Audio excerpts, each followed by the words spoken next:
आदरणीय मान साहब, मनीष जी, अमन अरोड़ा जी, यहाँ पे आए हुए सभी मंत्रीगण और सभी मेरे एमएलए भाई बहन, आप सब लोगों को मेरा नमस्कार, सबको सत श्री अकाल। सबसे पहले दिल्ली में आप लोगों का स्वागत है और मैं जानता हूँ आप सब लोग लंच का इंतजार कर रहे हैं। मैं ज्यादा नहीं बोलूंगा, बस 2-3 मिनट में अपनी बात खत्म करूंगा। हमारी सरकार को बने लगभग 4 साल हो गए, 10 महीने बचे हैं चुनाव के। चुनाव के आखिरी साल में ऐसा बहुत कम होता है और ऐसी बहुत कम सरकारें होती हैं कि आखिरी साल में लोग उस सरकार की तारीफ कर रहे हो। 4 साल के बाद कहते हैं एंटी इनकम्बेंसी बहुत हो गई, एंटी इनकम्बेंसी बहुत हो गई। लेकिन पंजाब के अंदर मेरे पास रोज सर्वे आते हैं, पंजाब के हर हल्के के, हर इलाके के।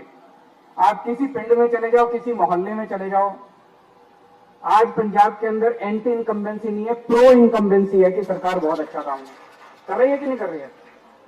लोग खुल के तारीफ कर रहे हैं, दिल से तारीफ कर रहे हैं पंजाब सरकार की। और जिस तरह के अभी काम चल रहे हैं, मेरे पास रोज सड़कों की फोटो आती है, जो सड़कें बन रही है 40,000 किलोमीटर की, 44,000 किलोमीटर की सड़कें बन रही हैं, 9,000 किलोमीटर बन चुकी हैं। जून के अंत तक काफी बन जाएंगी, 1 महीने के बाद सारी और बन जाएंगी। ऐसी सड़कें आज तक पंजाब में कभी नहीं बनी थी। शहरों के अंदर, गली गली के अंदर सड़कें, गलियां बन रही हैं, सड़कें बन रही हैं। अभी परसों, शायद कल या परसों, आपने 250 मैदान खेल के, कल 250 खेल के मैदान, इतने शानदार मैदान गांव गांव के अंदर, पिंडों के अंदर। पंजाब ने देश के सबसे अच्छे खिलाड़ी पैदा किए और वो खिलाड़ी तब निकले जब सरकारें उनकी कोई मदद नहीं करती थी। अब हर पिंड के अंदर इतने शानदार खेल के मैदान बन रहे हैं।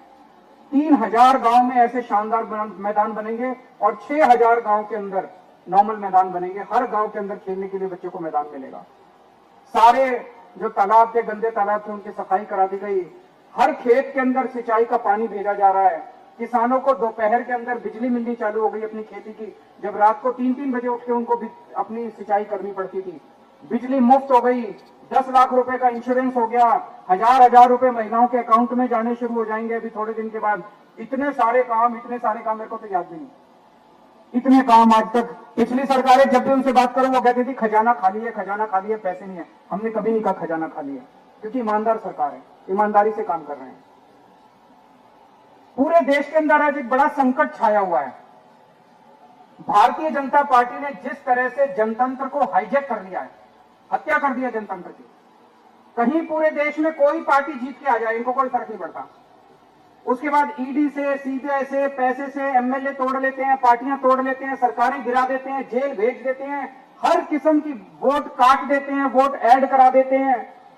कल बंगाल का जो चुनाव, वो चुनाव थोड़ी था। पिछले 3-4 महीने से हम देख रहे हैं क्या तांडव चल रहा है बंगाल के अंदर। उसी तरह से उन्होंने बिहार के अंदर किया, उसी तरह से उन्होंने महाराष्ट्र के अंदर किया, उसी तरह से मेरी अपनी विधानसभा, दिल्ली विधानसभा जहां पे हम बैठे हैं अभी, जब मैं जेल गया उसके पहले इस विधानसभा में 1,48,000 वोट थे। जब मैं लौट के आया उसमें 1,06,000 वोट बचे थे। 42,000 वोट इन्होंने 6 महीने के अंदर कटवा दिए।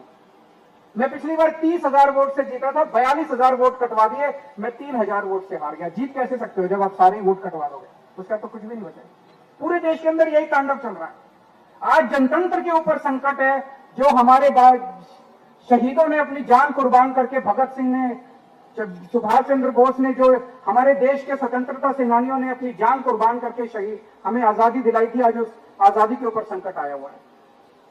लेकिन 2014 याद करो, 2014 में मोदी जी की आंधी आई थी। मई 2014 में जब मोदी जी की सरकार बनी थी तो आंधी चल रही थी। उसके बाद जितने चुनाव हुए, मई के अंदर देश का चुनाव हुआ, उसके बाद हरियाणा का चुनाव हुआ, जीत गए ये लोग, महाराष्ट्र का चुनाव हुआ, जीत गए लोग, झारखंड का चुनाव हुआ, जीत गए लोग। जहां चुनाव हुआ ये लोग जीतते चले गए, जीतते चले गए, जीतते चले गए।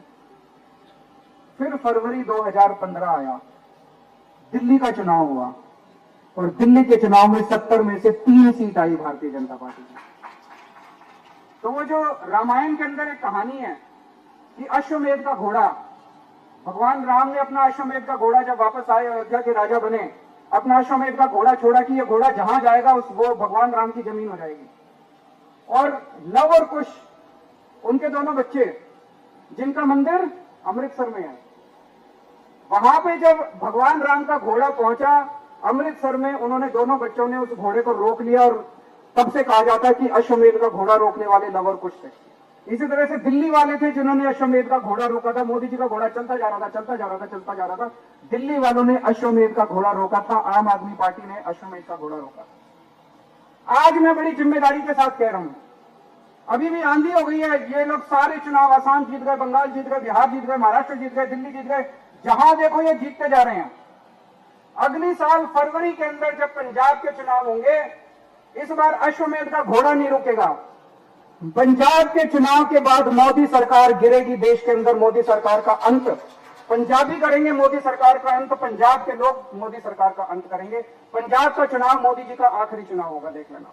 मेरा दिल कहता है, कैसे होगा मेरे को अभी नहीं पता। पंजाब तो आप जीतोगे, पंजाब तो पंजाब के लोग जीतेंगे, लेकिन मेहनत करनी पड़ेगी, घर घर जाना पड़ेगा। जो अभी मान साहब ने कहा उनको बताना पड़ेगा कि भारतीय जनता पार्टी पंजाब और पंजाबियों से नफरत करती है। एक काम नहीं किया, इनके पास तो इतनी पावर है, सेंट्रल गवर्नमेंट इनके पास है। आरडीएफ में हमें डबल पैसा दे देते पंजाब सरकार को, और 10 तरह से पैसा देते थे, भाई लो पंजाबियों ये भी ले लो, ये भी ले लो। जो हक बनता था पंजाबियों का वो भी छीनते जा रहे हैं। कह रहे हैं अगर इनकी सरकार आई तो पंजाब का पानी सारा हरियाणा को दे देंगे, इनकी सरकार आई भाखड़ा डैम ये हरियाणा को दे देंगे, इनकी सरकार आई चंडीगढ़ उठा के ये हरियाणा को दे देंगे, इनकी सरकार आई ये पंजाब यूनिवर्सिटी हरियाणा को दे देंगे, इनकी सरकार ये तीनों काले कृषि कानून पंजाब के अंदर लागू कर देंगे। ये हमें बताना पड़ेगा कि अगर पंजाब के अंदर बीजेपी की सरकार आ गई तो ये तहस नहस कर देंगे, पंजाब को रौंद डालेंगे। लेकिन इनकी औकात नहीं है। आज तक पंजाब के किसी ने भी अगर भारत के ऊपर आक्रमण किया वो पश्चिम से आया और पंजाब ने उसको रोका, पंजाब ने अपना खून बहा के उनको रोका बाहर से आने वालों को।